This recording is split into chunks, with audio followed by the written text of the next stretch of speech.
Before the world saw the bombs, before the kidnappings, before the mass graves, something far more dangerous was already growing in silence. This is the story Nigeria was forced to live in the dark until now. It all began long before the world was watching, long before the headlines flashed across television screens, long before social media erupted with hashtags, and long before political leaders offered statements of concern.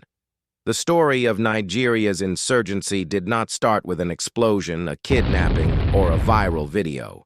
Its roots stretched deeper, across forgotten villages, across dusty roads, across farmlands that once fed millions, across the silent ruins of churches and mosques, across the very soul of a nation struggling to breathe beneath a weight it never asked to carry. To understand where we stand today, in the uneasy dawn of 2025, with military generals ambushed on duty, worshippers kidnapped in the middle of prayer, and entire communities living in the shadow of fear, you must return to the beginning. Back to a time when no one imagined how far this would go. Back to 2002, when in the northeastern corner of Nigeria, a quiet movement began to grow under the then state government. The movement was founded by Muhammad Yusuf, who was inspired by the controversial Islamic preacher Muhammad Marwa, Maitatsine. Yusuf founded the group in the northeastern Nigerian city of Maiduguri in 2002, initially calling it the Yusufiya movement, or Yusuf's followers, which later became widely known as Boko Haram. It was not yet violent, not yet a headline. It was simply a gathering of young men worn down by poverty, neglect, and broken trust. Men searching for answers in a world that offered them none. They were drawn to a voice that promised purity, justice, and change. A voice that spoke the language of frustration, a message that resonated with the unheard, the unseen, the forgotten. No one imagined what that small circle of disillusionment would one day unleash. By 2009, the air was different. The tension that once simmered beneath the surface finally erupted. What had started as a religious separatist movement began to morph into something far more dangerous. Clashes with local authorities escalated faster than anyone could contain them, and in a matter of months, the streets of Maiduguri transformed into battlegrounds. Police stations burned, soldiers moved in with unclear orders. Residents hid in their homes, listening to gunfire that stretched late into the night. Rumors turned into fear, and fear evolved into chaos. There were reports of extrajudicial killings, rage-driven raids, and retaliatory attacks. Every version of the story contradicted the next, but one truth remained. In 2009, a line had been crossed, and there was no going back. In this attack, Muhammad Yusuf was arrested by security agents and kept in custody before his death in July 2009. It was in this storm of confusion that the world witnessed the birth of one of Africa's deadliest insurgencies, Boko Haram, led by Abu Bakr Muhammad Shekau, a Nigerian militant who served as the leader of the group from 2009 until his death in 2021. He previously served as deputy leader to the group's founder, Muhammad Yusuf, until Yusuf's execution by Nigerian police in 2009. Over the next few years, whispers became wails. Disappearances began to rise, first in the northeast, then beyond. Families waited for sons who never came home. Farmers abandoned their fields. Marketplaces that once buzzed with life fell silent. Schools locked their doors. Entire towns emptied overnight. Churches and mosques, houses of refuge, became targets. In many places, the call to worship was replaced by the roar of gunfire. Among the countless tragedies was the story of Reverend Lawan Andimi, the chairman of the Christian Association of Nigeria in Michika. In January 2020, he was taken by Boko Haram insurgents. They let him speak once, to record a message to the world. His words were steady, anchored in faith, even as the shadow of death hovered around him. A ransom of 50 million naira was offered on his behalf. It was rejected. They demanded a €2 million ransom, and in a chilling act of brutality, he was executed by beheading. His death echoed beyond Nigeria, becoming a painful reminder that even leaders of peace were not spared in this conflict. His story stood as a symbol of the human cost, not statistics but lives, families, dreams cut short. Yet even as the world grieved, something else was happening, something quieter but equally devastating. The violence did not stop. It grew. It multiplied. Between 2014 and 2016, the world's attention briefly turned toward Nigeria when the Chibok schoolgirls were abducted. For a moment, global outrage burned bright. Leaders spoke. Celebrities demanded justice. Hashtags trended. And for the first time, Nigeria's insurgency stood before the world's eyes. But as quickly as the outrage flared, it dimmed. Attention shifted elsewhere. Conversations moved on. And Nigeria remained where it had always been, right in the middle of a storm that only those who lived within it could truly understand. Meanwhile, the insurgency itself was evolving. Boko Haram fractured. Splinter groups emerged. And from those fragments rose ISWAP, the Islamic State West Africa province. More organized, more calculated, more disciplined. They targeted military convoys with precision, attacked government facilities with confidence, and ambushed humanitarian workers with chilling efficiency. International analysts started tracking maps of attacks, and what they discovered was as unsettling as it was undeniable. This was no longer random violence. These were coordinated campaigns executed with military strategy. Between 2017 and 2020, the crisis transformed again. It spread. What was once confined to Borno, Yobe, and Adamawa began pushing into Kaduna, Zamfara, Niger, Benue, Plateau, and even the outskirts of Abuja. Highways became hunting grounds. Buses vanished without a trace. Farmers entering their fields did so with fear that they might never return. Banditry intertwined with terrorism, until it became nearly impossible to tell where one ended and the other began. Witness after witness described attackers who moved with unsettling confidence. Individuals who seemed to know military patrol schedules, vulnerable checkpoints, and the quickest escape routes. Survivors recounted nights of terror that felt impossibly coordinated, and each testimony pointed to a bigger question. Who was feeding this machine?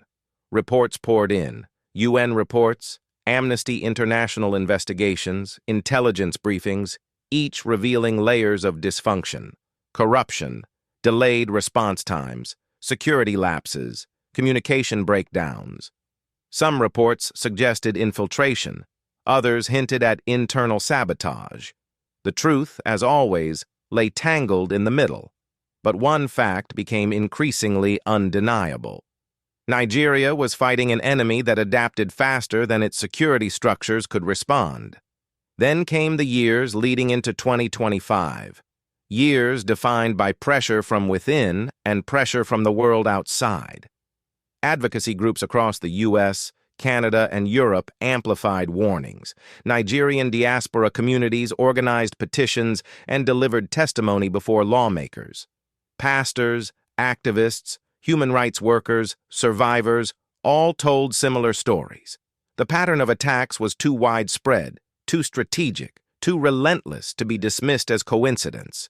Church worshippers in Plateau, Boshi, Benue, and other places were massacred in thousands and buried in mass graves. A voice for the departed was raised by a cleric, Reverend Ezekiel Dacomo, who reached a U.S. Christian platform influencer, Ryan Miller, who amplified the claims. The authorities did not help either. They threatened Reverend Ezekiel Dacomo to stop his campaign of Christian genocide, as it put the country's reputation in a negative light. All his social media handles were shut down in the end. Their voices reached policymakers. Congressional hearings ensued, parliamentary debates unfolded, and in 2025, as the crisis worsened, the world began paying attention again. It was in this moment that U.S. President Donald Trump back in office, issued a statement reaffirming Nigeria's designation as a country of particular concern under international religious freedom guidelines. His words were measured, but the message was unmistakable. What was unfolding in Nigeria was not simply internal turmoil, it was a crisis with global implications. Canadian lawmakers echoed similar concerns, citing reports of targeted attacks on villages, assaults on places of worship, kidnappings in schools, and systematic patterns of violence. Their findings reinforced what Nigerians had been living with for years. This was a long war, stretching across borders, tribes, religions, and ideologies. Back home, 2025 became one of the darkest years in recent memory. From January to October, kidnappings surged across several states. And then came November, the month that reminded the nation once again that no one was untouchable. Brigadier General Musa Uba, a respected commander known for his discipline and leadership, was leading an operation in Borno State when his convoy was ambushed by ISWAP militants. The attack was swift, precise, and devastating. Analysts who later studied the incident said the execution bore signs of careful planning, suggesting reconnaissance, intelligence leaks, and strategic positioning. General Uba's death hit the country like a shockwave. He was not just a military officer, he was one of the men fighting on the front line of Nigeria's battle for stability. His loss revealed just how far the insurgents had evolved, and how vulnerable even the most experienced officers had become. Only days later, another tragedy emerged from a place few expected. In a quiet part of Kwara State, worshippers gathered at the Christ Apostolic Church in Iruku. They had come for a simple evening service, prayers, hymns, peace. But peace did not last. Midway through the service, armed bandits stormed the church. Panic erupted as gunshots echoed through the sanctuary. 3 worshippers were killed on the spot. 38 were taken. Videos from that night spread across the internet. Voices trembling, prayers shattered, families wailing. For 2 days, the nation held its breath until the kidnapped worshippers were released, traumatized but alive. But their survival came with a sobering reminder. Violence no longer followed predictable lines. It could strike anywhere, at any hour, even in the midst of prayer. By the end of 2025, the crisis had shown its full shape. It had seeped into every layer of Nigerian life: Christians and Muslims, civilians and soldiers, rural families and urban residents, the young and the old. No region was untouched, no community intact. 23 years of violence formed a single, undeniable truth. This was not isolated conflict. It was a prolonged national trauma. And now, as we close this investigation, one truth rises above all others. Stories like this fade when voices fall silent. The world only pays attention when someone chooses to question, to dig deeper, to refuse to look away. That responsibility belongs to each of us. We are still in the heat of this furnace of insurgency at a time when the authorities seem reluctant to accept international military collaboration to jointly tackle the terrorists and have rejected the growing reliance on private military and security contractors in conflict zones across Africa. The government insists on handling the issue with diplomacy in an African way, warning that foreign involvement undermines national sovereignty and complicates counter-terrorism operations across the continent. The president has declared a nationwide security emergency, authorizing massive recruitment into the armed forces, police, and DSS, while directing the use of NYSC camps for training and deploying forest guards to flush out terrorists.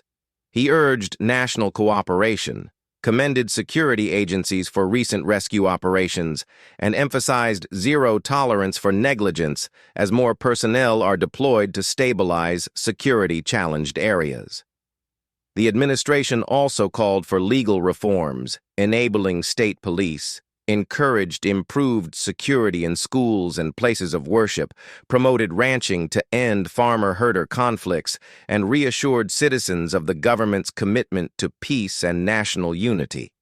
However, the story remains unfinished, not because the pain has ended, but because it still unfolds in real time, in real villages, in real families who continue to live between hope and fear.